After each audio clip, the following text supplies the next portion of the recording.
नमस्कार दोस्तों, मेरा नाम ऋषभ जैन है और जो आज हम इंग्लिश का चैप्टर पढ़ने जा रहे हैं वो है the summer of beautiful white horse. सुनने में ही बड़ा अच्छा सा चैप्टर लगता है, बड़ा ऐसा लगता है कि पता नहीं किस चीज़ के बारे में बात हुई है और बिल्कुल ऐसा ही चैप्टर है। अगर आप इस चैप्टर के डीप में जाएंगे तो बहुत ही अच्छा चैप्टर है और बहुत ही सारी चीज़ें इसमें समझाई हुई हैं। अब मैं आपको एक एग्जाम्पल देने की कोशिश करूंगा और फिर उसके बाद आपको ये चैप्टर एक्सप्लेन करूंगा, शायद आप लोगों को और अच्छा समझ आए उस चीज़ से।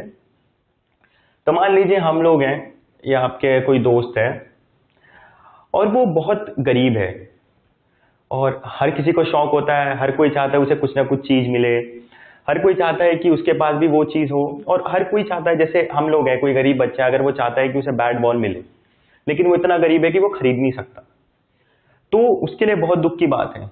अब मान लीजिए उसका कोई दोस्त है और वहाँ उसके पास बैट बॉल है और अगर वो वहां से कुछ दिन के लिए बैट बॉल ले आए तो सोचिए उसके चेहरे पर कितनी खुशी होगी। मतलब वो बैट बॉल उसके लिए एक बैट बॉल नहीं होगा, उसके लिए वो बहुत बड़ी चीज होगी। वो बंदा हर समय उस चीज का सपना देखता था, वो चाहता था कि उसे वो चीज मिले, लेकिन क्योंकि पैसों की कमी के कारण वो कभी उसको पा नहीं पाया। अब उसको बैट बॉल मिल गया है तो सोचिए वो बहुत बड़ी चीज है। अब हम लोगों को ये डिसाइड करना है कि अगर वो अपने दोस्त से बैट बॉल ले आता है और अगर वो उसको बताता नहीं है तो क्या हम उस चीज को चोरी कहेंगे या हम उसको क्या कहेंगे। वो तो बच्चा है, शायद उसने नादानी में कर दिया हो क्योंकि उसके पास पैसे नहीं है और अगर चीज उससे पास रखी हुई मिली तो वो इतना खुश हो गया, इतना उत्साह से भर गया कि वो अपने आप को रोक नहीं पाया। ये चैप्टर जो है वो विलियम सैरोयन ने लिखा है। ये बहुत अच्छे चैप्टर्स लिखते हैं और आगे भी हम आप अपने इंग्लिश की बुक में इनके बहुत सारे चैप्टर्स पढ़ेंगे। अब मैं आपको कैरेक्टर्स इंट्रोड्यूस कराता हूं जो इस चैप्टर्स में कैरेक्टर्स हैं। सबसे पहले है मुराद। ये जो मुराद लड़का है ये नैरेटर का दोस्त है और पूरी कहानी इनके ही आसपास चलती है, इनकी वजह से पूरी कहानी चल रही है। तो मुराद आपको बार बार स्टोरी में अपीयर होता मिलेगा। ये वही लड़का है जैसा मैंने आपको एग्जाम्पल लेके बताया कि आप गरीब हैं और आप वो चीज नहीं ले सकते, लेकिन अगर आपके सामने कोई वो चीज आ जाए तो आप सोचिए आप क्या करेंगे। क्या आप उस चीज को ले लेंगे या नहीं लेंगे, छोड़ देंगे, क्या करेंगे। तो मुराद के साथ भी कुछ ऐसा ही होता है। जब मैं आपको चैप्टर एक्सप्लेन करूंगा तो बहुत अच्छा समझ आएगा। उसके बाद एक है अंकल खुसरो। अब ये बहुत ही इंटरेस्टिंग कैरेक्टर है। अगर इनकी जिंदगी में कुछ भी हो जाए, कुछ भी हो जाए, तो ये ज्यादा भाव नहीं देते उसको। इनकी एक लाइन बड़ी फेमस है, it is no harm pay no attention to it. मतलब कुछ भी हो, कुछ भी हो जाए, इसमें कोई दिक्कत नहीं है, इस पे ज्यादा ध्यान मत दो, ये तो बेकार है, बर्बाद है, ऐसे ही होता है और बेकार है, आप ज्यादा ध्यान मत दो। तो सोचिए हर चीज को लेके ऐसे ही कहते हैं, it is no harm pay no attention to it, it is no harm pay no attention to it. तो मतलब अंकल खुसरो ये बड़े तगड़े से हैं, बड़ी बड़ी मूछें इनकी, बड़ी बड़ी दाढ़ी है और मैंने जैसा आपको बताया ये हर बार ये कहते हैं it is no harm pay no attention to it. एक बार ऐसा हुआ था कि इनके घर में आग लग गई थी और इनका लड़का इनको बताने आया कि हमारे घर में आग लग गई है। तो ये ऐसे आदमी है तो इन्होंने कहा it is no harm pay no attention to it, यानी कि घर में आग लग गई है और इन्होंने कहा कोई दिक्कत नहीं है, ज्यादा ध्यान मत दो इस बात पे। तो सोचिए ऐसा आदमी जो जिसके घर में आग लग गई है वो कितना इंटरेस्टिंग कैरेक्टर होगा और वो स्टोरी में कितना मजा लेके आएगा। उसके बाद है जॉन बायरो। जॉन बायरो एक फार्मर है, वो भी बहुत गरीब है और जॉन बायरो का भी बड़ा इंटरेस्टिंग कैरेक्टर है। वो भी बेचारा अपनी जिंदगी से बड़ा परेशान है और उसी के पास ये व्हाइट हॉर्स होता है। अभी स्टोरी एक्सप्लेन करते हुए आपको इनके बारे में और पता चलेगा। जोराब जो है वो मुराद के पिताजी हैं, इनका कोई रोल नहीं है, बस इनका एक जगह नाम दिया गया है। उसके बाद जो गार्गोलेनियन फैमिली है, गार्गोलेनियन फैमिली ये मुराद, अंकल खुसरो और जो नैरेटर है ये सब लोग एक गार्गोलेनियन फैमिली से बिलोंग करते हैं। अब इस फैमिली की सबसे खास बात पता क्या है कि ये जो फैमिली है ना ये बहुत गरीब है। इनको 3 वक्त की रोटी भी नसीब नहीं होती, बहुत मुश्किल से खाना मिलता है। कई बार ऐसा होता है कि खाना भी नहीं मिल पाता, ये बेचारे बहुत परेशान रहते हैं, सोचते हैं कैसे हम अपना जीवन व्यतीत करें। लेकिन इनकी ये बात है कि ये कभी भी चोरी नहीं करते। जहाँ पे ये रहते हैं और जिस जगह ये रहते हैं वहां पे इनको इनकी ईमानदारी के लिए जाना जाता है। आपके गांव में भी कोई लोग, कितने बच्चे ऐसे होंगे, कितने लोग ऐसे होंगे जो बहुत गरीब होंगे, उन्हें खाना नहीं मिलता होगा लेकिन कभी चुराते नहीं होंगे। सोचिए दोस्तों कितनी बड़ी बात है। कई लोग अमीर होते हैं, बहुत पैसा होता है, फिर भी सोचते हैं छोटी छोटी चीजें कहीं से फ्री में मिल जाए, लेकिन ये लोग इतने गरीब हैं फिर भी ये नहीं चुराते और इसी चीज के लिए इनको जाना जाता है। आपको एक कहानी सुनाता हूँ। एक बार मैं एक गवर्नमेंट स्कूल में गया था, तो वहां पे सारे बहुत गरीब बच्चे आते थे। तो एक बच्चा घर गया तो उसकी माँ ने उसका बैग चेक किया, तो उसमें 3 से 4 पेन निकले। अब उसकी माँ ने सोचा मैंने तो इतने पेन नहीं दिए थे, इसके पास कैसे आए। उसने इस बच्चे से पूछा, उसने कहा माँ पता नहीं, शायद मेरे दोस्तों ने डाल दिए होंगे। उसकी माँ अगले दिन उसको स्कूल में लेके आई और जितने पेन थे वो सारे स्कूल की जो मैडम थे उन्हें दिए, और उनसे ये कहा कि ये लड़का पेन ले गया था 3-4, मैंने इसको नहीं दिए, इसने कहीं चुराए ना हो। और वो बहुत गरीब था लड़का। सोचिए, पेन एक छोटी सी चीज है, हम लोग भी कई बार ले जाते हैं अनजाने में, लेकिन हम फिर सोचते हैं क्या वापस करना, या फिर भूल जाते हैं। लेकिन उसकी माँ कितनी अच्छी थी, इतनी अच्छी थी कि वो दोबारा से उस चीज को लेके आई। तो ये इनकी जो गार्गोलेनियन फैमिली है वो भी ऐसी है। तो जो कैरेक्टर्स हमारे सामने है वो है मुराद, अंकल खोसरोव, जॉन बायरो, जोराब, और ये जो पूरी इनकी है गार्गोलेनियन फैमिली है। विलियम सैरोयन की ये स्टोरी है। अब मैं आपको ये स्टोरी सुनाऊंगा और आपको बहुत अच्छे से समझ आएगा फिर। तो स्टोरी कहां से शुरू होती है। अब जो नरेटर है वो सो रहा है, सुबह के 4 बजे का टाइम है। हर कोई सोता रहता है, बड़ी गहरी नींद में है, सपने देख रहा होता है बेचारा। तभी से आवाज आती है कि उसे कोई उठा रहा है, उसे कोई हिला रहा है। पहले तो वो सोचता है कहीं सपना तो नहीं है, फिर वो देखता है, उठता है तो देखता है कि जो उसका दोस्त है मुराद, वो उसे उठा रहा है कि उठ उठ उठ। खैर 4 बज रहे हैं, सूरज भी नहीं निकला है दोस्तों। अब ये लोग उठ जाते हैं। अब वो बहुत ही परेशान है, तो सुबह सुबह आके उठा दिया, सुबह की नींद सबको प्यारी होती है। अब इन्हें सुबह सुबह आके उठा दिया। ये पूछता है क्या हुआ है। जो मुराद है वो कहता है कि मेरे पास तुम्हारे लिए एक बहुत ही अच्छा सरप्राइज है। वो पूछता है पता नहीं सुबह 4 बजे क्या क्या सरप्राइज है। तो उनसे कहते हैं खिड़की के बाहर देख। अब वो जब खिड़की के बाहर देखता है ना, तो वो देखता है कि वहां पे एक बहुत ही बढ़िया सफेद रंग का घोड़ा, यानी कि व्हाइट हॉर्स खड़ा है। अब घोड़ा इन लोगों के लिए ऐसी चीज है, जैसे उस लड़के के लिए जो मैंने आपको कहानी सुनाई थी, उसके लिए बैट बॉल था, कितनी बड़ी चीज थी उसके लिए, लेकिन गरीबी की वजह से वो लेके नहीं पा रहा था उसे। ऐसी जो घोड़ा है, अब वो मुराद और उसके कजन के लिए ये भी ऐसी चीज है। इनके लिए घोड़ा खरीदना बहुत ही बड़ी बात है, क्योंकि इनको खाना भी नहीं मिल पाता। ये लोग बहुत गरीब हैं, गार्गोलेनियन फैमिलीज हैं, लेकिन ये इनके ऑनेस्टी के लिए जाना जाता है। अब जो नरेटर है वो सोचता है कि यार ये घोड़ा कहां से ले आया, पैसे तो नहीं है इसके पास, और ये जो चीजें हैं ये कहां से लेके आया। लेकिन उसे ये भी पता था कि उसका दोस्त जो मुराद है वो कभी चोरी नहीं कर सकता, क्योंकि वो गार्गोलेनियन फैमिली से बिलोंग करता है, और वो बहुत ही मतलब ऑनेस्टी के लिए जाने जाते हैं, बहुत ईमानदार आदमी है, तो ये चोरी नहीं कर सकता। तो वो पहले से सोचता है कि यार इतना बड़ा घोड़ा, और घोड़ा तो ऐसी चीज थी जिसके ऊपर बैठ के वो हमेशा घूमना चाहते थे, हॉर्स राइडिंग करना चाहते थे, लेकिन क्योंकि उनके पास घोड़ा नहीं था, वो अफोर्ड नहीं कर सकते थे, तो वो कभी उस चीज को ले नहीं पाए। अब बड़ी वो अंदर से एक्साइटेड भी था, उत्साहित था, घबराया हुआ भी था कि यार ये घोड़ा ले कहां से आया, एंड इसने चोरी भी नहीं की होगी। तो वो अपने दोस्त से पूछता है मुराद से कि यार तुम ये घोड़ा कहां से लेके आए हो, ये बताओ मेरे को। तो मुराद कहता है कि चलो राइड पे चलते हैं, और वो इस क्वेश्चन को इग्नोर कर देता है। वो सोचता है कि पता नहीं इसने क्या कहा। उसने कहा तो मेरे पे विश्वास तो करते ही हो, एंड मैं चोरी तो कर नहीं सकता। तो वो क्या करता है, वो उसे इग्नोर कर देता है, और वो कहता है चलो राइड पे चलते हैं। अब जो नरेटर है वो भी इतना ध्यान नहीं देता, उसे लगता है कि यार अगर घोड़ा मिल रहा है तो घूमने चला जाता हूँ, फालतू टाइम क्या बर्बाद करना, रोज रोज नहीं मिलता है। और वो फटाफट तैयार होता है, वो घोड़े के ऊपर बैठता है, और वो दोनों राइड पे निकल जाते हैं। अब घोड़े के ऊपर बैठ के उसको बड़ा मजा आता है। वो सोचता है यार मतलब घोड़े के ऊपर बैठते ही उसे फील आ जाती है ना, रियल फील जिसे कहते हैं। जैसे हम लोगों के पास कोई चीज नहीं हो, अचानक से आ जाए तो हम एक्साइटेड हो जाएंगे, रात की नींद उड़ जाएगी। उसके लिए भी ऐसा ही था। अब वो घोड़ा जब आ गया, उसके ऊपर वो बैठ गया, वो बहुत एक्साइटेड हो गया, वो सब कुछ भूल गया, उसको जो नींद आ रही थी सब उड़ गई। और उसने अपने दोस्त मुराद से कहा कि एक काम करो, अब इस घोड़े पे बैठ के हम लोग निकलते हैं घूमने। अब मुराद और वो बैठे, और घोड़े को मतलब उसके जो मसल थी उसके ऊपर मारा, और घोड़ा भागने लगा। हमने पिक्चरों में देखा है घोड़े को कैसे चलाते हैं, ऐसे उसके ऊपर एक बैंड रहता है, उसे पकड़ के खींचो तो घोड़ा चलने लगता है। ऐसे ही मुराद ने घोड़े को चलाया, और घोड़ा दौड़ रहा है, घोड़ा बहुत तेज दौड़ता है, वो दौड़ रहा है। सुबह सुबह ठंडी ठंडी हवा उनके चेहरे पे लग रही है, सड़कें खाली पड़ी हैं, कोई ट्रैफिक नहीं है, कुछ नहीं है, और वो लोग घोड़े पे जा रहे हैं। मतलब उनका सपना सच हो रहा था। तो जब सपना सच हो किसी भी इंसान का, तो कितनी बड़ी बात होती है। इन लोगों के लिए भी ऐसा ही था, इनका सपना सच हो रहा था। तो अब क्या हुआ, उसके बाद ये लोग बैठे रहे, घूमते रहे घूमते रहे। ये कहीं इरिगेशन कॉलोनी थी, पार्क थे, खेत थे, खाली सड़कें पड़ी थी, हर जगह जहां भी हो सके ये लोग घूम रहे थे। फिर दोबारा से जो नरेटर है उसे क्वेश्चन याद आता है कि यार, मुराद से पूछा तुमने घोड़ा कहां से लाए, और क्या ये पहली बार है जो तुम घोड़ा चला रहे हो? तो वो कहता है कि नहीं, पहली बार नहीं है, और घोड़ा मेरे को मिला है और मैंने चुराया नहीं है। अब यहाँ पे एक बहुत बड़ा क्वेश्चन खड़ा होता है, क्योंकि वो घोड़ा उसका था नहीं, वो कहीं से लेके आया था, जिस आदमी से लेके आया था, जिसके बारे में आपको आगे पता चलेगा, उसने उसको बताया नहीं था। तो अब ये सोचने वाली बात है कि हम इसे चोरी कहेंगे या क्या कहेंगे। शायद हम इसको चोरी नहीं कह सकते।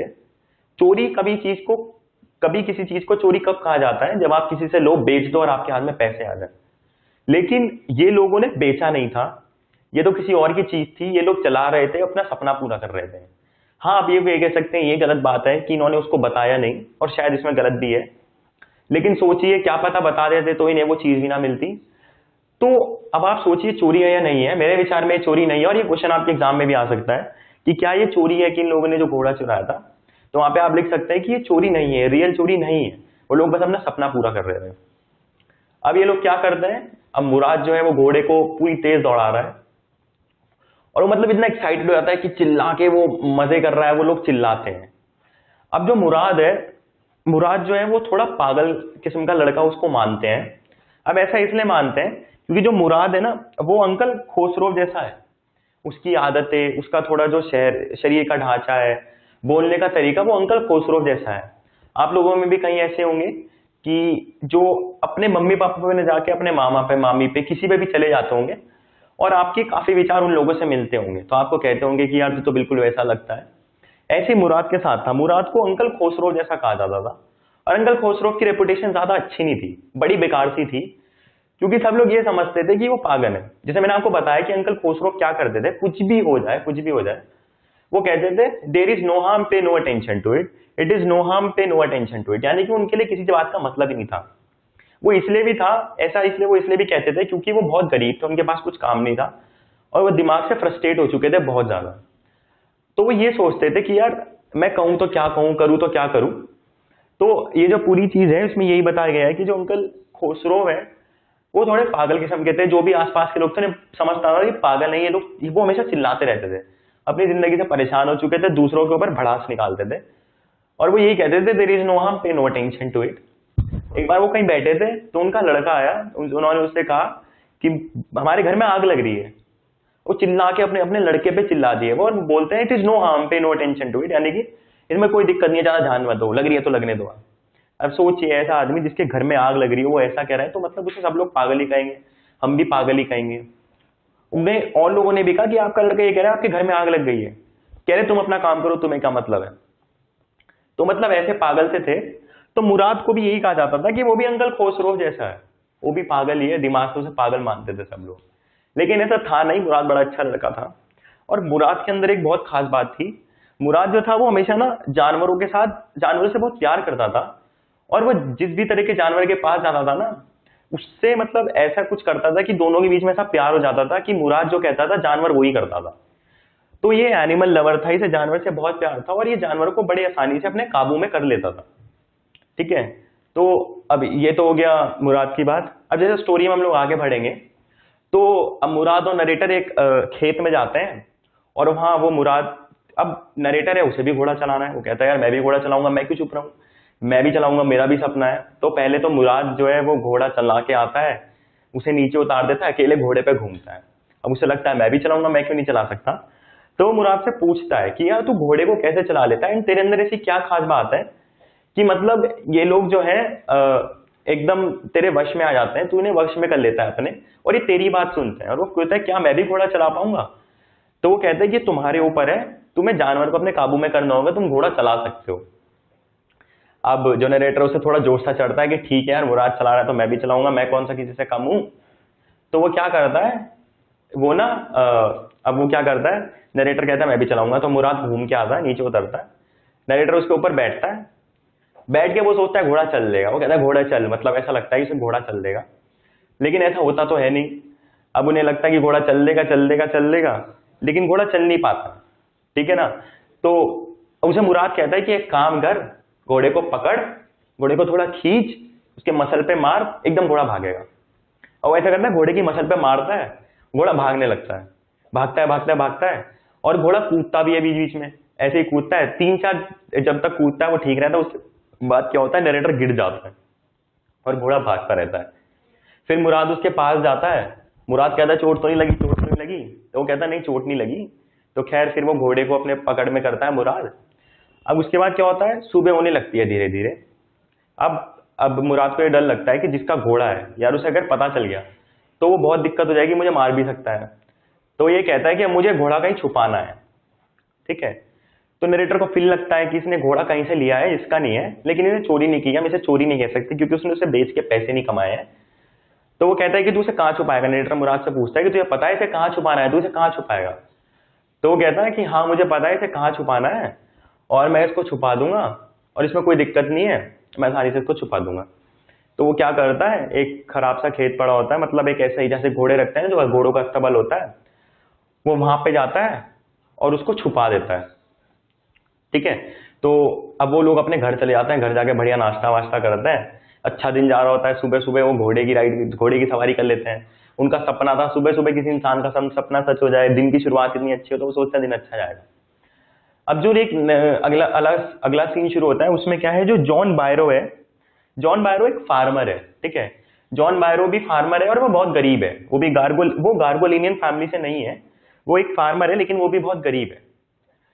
अब वो क्या करता है, वो अंकल खोसरोव के घर आता है और वो कहता है यार मेरा घोड़ा चोरी हो गया, पिछले 6 महीनों से उसका घोड़ा चोरी हो चुका है, वो ढूंढ रहा है, और वो घर आता है अंकल खोसरोव के, और यहाँ के कहता है यार मेरा घोड़ा चोरी हो गया, बड़ा परेशान रहता है।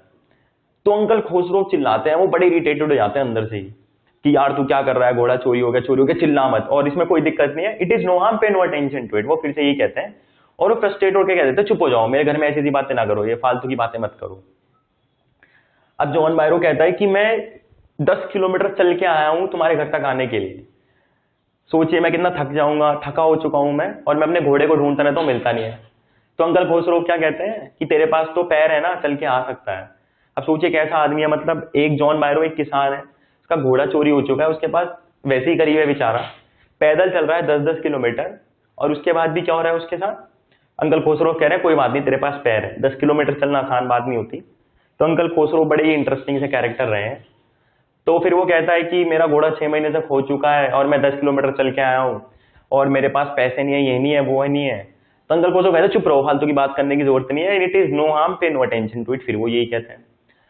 और वो क्या करते हैं, इसे डांट डूट के जॉन बायरो को अपने कमरे में चले जाते हैं। अब बेचारा जॉन बायरो क्या है, किसान है, वो क्या करे, वो खुद परेशान है, और वो सोचता है कि मैंने क्या कहूँ, मैं कुछ कह भी नहीं सकता इन्हें।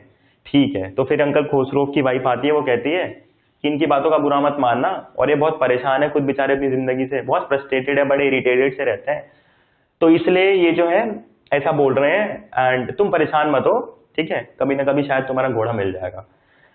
अब दूसरी तरफ मुराद और नरेटर रोज सुबह क्या करते हैं, घोड़ा निकालते हैं अपना, घुमाते हैं, मस्त घूमते हैं, उसको फिर वापस रख लेते हैं। अब जो है एक दिन क्या होता है, मुराद कहता है उससे, नरेटर कहता है मुराद से कि यार मुझे भी घोड़ा चलाना सीखना है। तो मुराद कहता है यार हॉर्स राइडिंग के लिए करीबन 1 साल लगता है सीखने के लिए अच्छे से, और ऐसे तो नहीं सीख पाएगा। तो कहता है नहीं, मैं 6 महीने में सीख लूंगा, और हम 6 महीने तक घोड़ा अपने पास रखेंगे, वापस नहीं करेंगे। वो कहता है यार इसमें तो बड़ी दिक्कत है, ऐसे नहीं रख सकते, पता चला कि कहीं किसी ने पकड़ लिया, किसी को पता चल गया जिसका घोड़ा है, और हम गार्गोलिनियन फैमिली ऑनेस्टी के लिए जानी जाती है, तो सब लोग हम पे शक करने लगेंगे, हम में सोचने लगेंगे ये तो चोर हैं, ये तो ऐसे ही हैं, और इनके कुछ फायदा नहीं है, ये तो ऐसे ही करेंगे। तो वो कहता है कि नहीं, हम जो है 6 महीने के बाद घोड़ा रख देंगे। वो कहता है अच्छा चलो देखते हैं। फिर वो रोज ऐसे ही 2-3 हफ्तों तक यही चलता रहता है उनका, सुबह सुबह उठते हैं, अपना घूमने जाते हैं घोड़े पे रोज, उसके बाद वापस रख देते हैं। अब एक दिन क्या होता है, एक दिन ही बड़ा इंटरेस्टिंग इंसिडेंट है, तो बड़े ध्यान से सुनेगा। क्या होता है वो कि ना, वो मुराद घोड़े को लेके किसी फील्ड में खड़ा होता है, और वहीं पे जॉन बायरो आ जाता है। अब यहाँ पे जो क्लाइमैक्स है स्टोरी का वो खुलता है, जो घोड़ा मुराद के पास है इतने दिन से, जिसपे नरेटर और मुराद इतने दिन से घूम रहे हैं, वो एक्चुअली जॉन बायरो का होता है, ठीक है। यही वो घोड़ा है जिसके चक्कर में वो परेशान है, पिछले 6 महीने से नहीं मिल रहा है, मुराद के पास है और वो ढूंढते फिर रहे हैं, और वो घोड़ा किसके पास है? मुराद के पास। अब एक दिन सुबह मुराद क्या करता है, उसे एक फील्ड में लेके खड़ा होता है। अब वहां पे क्या करता है, जॉन बायरो पहुंच जाता है। वो मतलब किसी काम से जा रहा होता है, वो अचानक से देखता है घोड़ा, और उसे देख के वो लगता है कि यार ये तो बिल्कुल मेरे घोड़े जैसा है।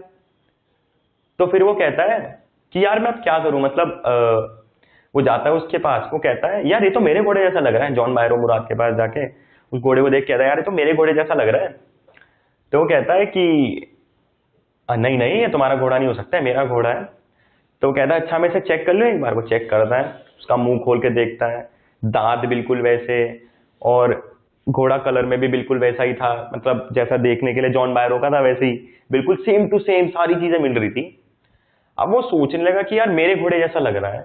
लेकिन क्योंकि मुराद जो है वो गार्गोलिनियन फैमिली से बिलोंग करता है, जो कभी चोरी कर ही नहीं सकती, और वो इतने टाइम से जो है अपनी ऑनेस्टी के लिए जानी जाती है, सच्चाई के लिए, तो उन्हें पता चल गया कि कुछ भी हो, ये जो घोड़ा है ये लड़का चुरा नहीं सकता और इसका ही होगा ये।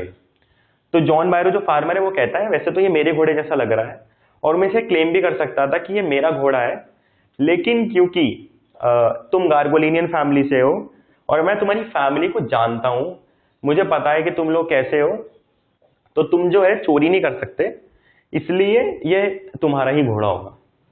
खैर जॉन बायरो चला जाता है वहां से। फिर उस दिन मुराद और नरेटर बहुत घबरा जाता है। उन्हें लगता है कि यार अब तो ऐसा दिन है कि मतलब घोड़ा वापस ही करना पड़ेगा। अगर वापस नहीं करेंगे तो पता चला किसी दिन पकड़ ही लिए गए तो बहुत मार पड़ेगी। इतने टाइम से जो हमें जाना जाता है सच्चाई के लिए, सब लोग कहेंगे लोग चोरी कर रहे हैं, कितनी बेइज्जती होगी, तब तो घोड़ा रखना ही पड़ेगा। तो वो काफी मजे ले चुके होते हैं घोड़े के साथ, और मुराद भी और नरेटर भी 2 हफ्ते से घोड़ा चला रहे होते हैं, बहुत टाइम से। तो वो डिसाइड करते हैं कि अब जाएंगे इसके घर, और हम लोग जाने के बाद क्या करेंगे, हम लोग जो है अपना इसको घोड़े को रख देंगे। जॉन बायरो के अस्तबल जो है उसका घर है, वहां पे जाएंगे, घोड़े को रख देंगे। अब लोग वहां जाते हैं। अब वहां जाके देखते हैं सबसे बड़ी दिक्कत क्या है, कुत्ते भी बहुत है। अब कोई अनजान व्यक्ति जॉन बायरो के अस्तबल में घुसेगा तो कुत्ते तो भौंकेंगे ही। तो मुराद क्या करता है, क्योंकि मुराद की एक अलग सी आदत है कि वो हर तरीके के जानवर को अपने काबू में कर लेता है। तो वो क्या करता है, तो मतलब जो डॉग्स होता है ना, उनको भी पकड़ लेता है और उनको भी अपने काबू में कर लेता है, और वो कहता है कि अब ये भौंकेंगे नहीं। अब मुराद और नरेटर उसके अस्तबल के अंदर जाते हैं, जाके देखते हैं और उसे घोड़े को बांध के वापस आ जाते हैं, और कुत्ते भौंकते तक नहीं। तो सोचिए मतलब जो मुराद था उसके अंदर कितना गजब का टैलेंट था कि वो एनिमल को अपने काबू में कर लेता था, और उसकी वजह से जानवर भौंकते नहीं थे, कुछ भी अपनी आवाज निकालते नहीं थे। जैसा मुराद का है वैसा ही करते थे। तो अब ऐसा ही हुआ। तो खैर फिर उन्होंने रख दिया घोड़ा, वो घर आ गए, सो गए। अब उन्हें थोड़ा बुरा भी लग रहा था कि यार अब घोड़ा नहीं मिलेगा, लेकिन दूसरी तरफ वो घबराए हुए भी थे कि अगर हमारी चोरी पकड़ी गई तो बहुत मार पड़ेगी। खैर उन्होंने घोड़ा रख दिया। अब अगले दिन जॉन बायरो सुबह सुबह उठता है, और वो बहुत जाके अस्तबल में देखता है, देखता है घोड़ा, और वो एकदम हैरान हो जाता है, अबे यार ये क्या है। तो मतलब उसके लिए तो ऐसा हो गया, उसका भी सपना सच हो गया कि इतने टाइम से उसका घोड़ा खोया हुआ था, इतना महंगा घोड़ा था, एंड उसकी वजह से वो अपनी अर्निंग्स भी, उसके पैसे कमाता था जिससे वो खाता था, वो चीज मिल गई। तो उसके लिए तो बड़ा इंटरेस्टिंग था। तो वो ये सोचता है कि यार चल काम हो गया मेरा फाइनली, बहुत खुश होता है, बहुत ज्यादा एक्साइटेड हो जाता है। और वो क्या करता है, फिर वो फाइनली इसके घर जाता है, अंकल खुसरो के घर जाता है, और उसकी वाइफ को कहता है कि यार कि मेरा घोड़ा मिल गया। और वो पहले से ज्यादा हट्टा कट्टा है, पहले से ज्यादा एक्टिव है, बहुत मतलब खुश है। ऐसा नहीं लग रहा है कि 6 महीने अगर किसी ने उसको चुराया था तो उसे मारा पीटा हो या कुछ भी करा हो, ऐसा नहीं लग रहा है। और बिल्कुल ऐसा लग रहा है बिल्कुल पावरफुल सा हट्टा कट्टा, और बल्कि और ऐसा हट्टा कट्टा हो गया, और वो मतलब और एक्टिव हो गया है, ज्यादा कूदने लगा है, दौड़ने लगा है। पहले तो थोड़ा लेजी था, अब तो और ज्यादा हो गया है। तो वो यही सोचता है कि वो जाके बुताता है उसके घर में। तो उसकी वाइफ भी खुश होती है, चलो अच्छी बात है तुमको मिल गया, और तुम इतने टाइम से परेशान थे, तुम्हारी परेशानी दूर हो गई, एंड फाइनली जो तुम्हारी प्रॉब्लम थी वो भी सॉल्व हो गई कि यार जो घोड़ा नहीं मिल रहा था घोड़ा भी मिल गया। अब इतने में फिर से अंकल खुसरो पीछे से आवाज चिल्लाते हैं, तुम्हारा घोड़ा मिल गया ना, परेशान मत हो, चुप हो जाओ, चिल्लाओ मत। मतलब वो अंकल खुसरो अभी भी फ्रस्ट्रेटेड है। तो थ्रू आउट द स्टोरी हम देखेंगे कि जो अंकल खुसरो है वो पूरे परेशान ही रहते हैं। तो अंदर से चिल्लाते हैं तुम्हारा घोड़ा मिल गया ना, हमें परेशान मत करो, चुप रहो, ठीक है। तो यहाँ आपकी स्टोरी एंड होती है। अब जो मेन चीजें आती हैं वो आपका थोड़ा कैरेक्टर स्केच लिखने के लिए आ सकता है। जैसे अगर कोई कहे अंकल खुसरो का कैरेक्टर स्केच कैसा था, तो आप लिख सकते हैं। मैं आपको थोड़े थोड़े पॉइंट्स बताता हूँ। बहुत फ्रस्ट्रेटेड थे, इरिटेटेड थे, उनके पास कुछ काम नहीं था, बहुत पॉवर्टी थी उनके घर में, खाने के लिए कई बार खाना खाना भी नहीं मिलता था उन्हें। तो उनके बारे में लिख सकते हैं कि वो उन चीजों की वजह से फ्रस्ट्रेटेड थे। जो मुराद था, मुराद का कैरेक्टर स्केच लिख सकते हैं हम लोग। बहुत एक्टिव था वो, बहुत अच्छा था। उसने चोरी नहीं की थी, वो चोरी नहीं कह सकते हम लोग, ठीक है, उसने लिया था बिना बताए, लेकिन उसने चोरी नहीं की थी क्योंकि उसने बेचा नहीं था और उसने वापस भी रख दिया था। उसके बाद वो एनिमल्स को अपने काबू में कर लेता था। तो ये चीज जो है ये भी आप इंट्रोड्यूस करना मुराद के कैरेक्टर स्केच में। उसके बाद गार्गोलिनियन फैमिली के बारे में कि वो किसके लिए जानी जाती थी, ऑनेस्टी के लिए जानी जाती थी, एंड वो लोग हमेशा सच्ची बोलते थे, सच्चाई के लिए जाने जाते थे। तो उसके बारे में गार्गोलिनियन फैमिली के बारे में लिखा जा सकता है। जॉन बायरो के बारे में लिखने के लिए आए तो जॉन बायरो जो था वो फार्मर था, बहुत परेशान था जिंदगी से, एंड उसी के घोड़े की वजह से पूरी, उसी के घोड़े के आसपास पूरी कहानी रोटेट करती है। एंड ये जो है बहुत ही इंटरेस्टिंग कैरेक्टर था, एंड एंड में इसको घोड़ा मिल जाता है तो ये बहुत खुश रहता है। थोड़े और इंपॉर्टेंट क्वेश्चन भी हैं, जैसे जो मुराद ने किया था, जो घोड़ा उसने चुराया था, क्या वो एक्चुअली स्टीलिंग थी? मेरे ओपिनियन में वो स्टीलिंग नहीं थी। वो स्टीलिंग नहीं कह सकते हम। चुराना कब होता है? जब आप किसी से लो और किसी और को बेचते हो। उन्होंने बेचा नहीं था, उन्होंने वापस रख दिया था अपनी लाइफ को, मतलब उनका एक सपना था, उन्हें दिखा पूरा होता हुआ तो क्या बुराई, और बच्चे थे वो लोग, तो उन्होंने ये चीज की, और इसे हम ये नहीं कह सकते कि इन लोगों ने चोरी की थी।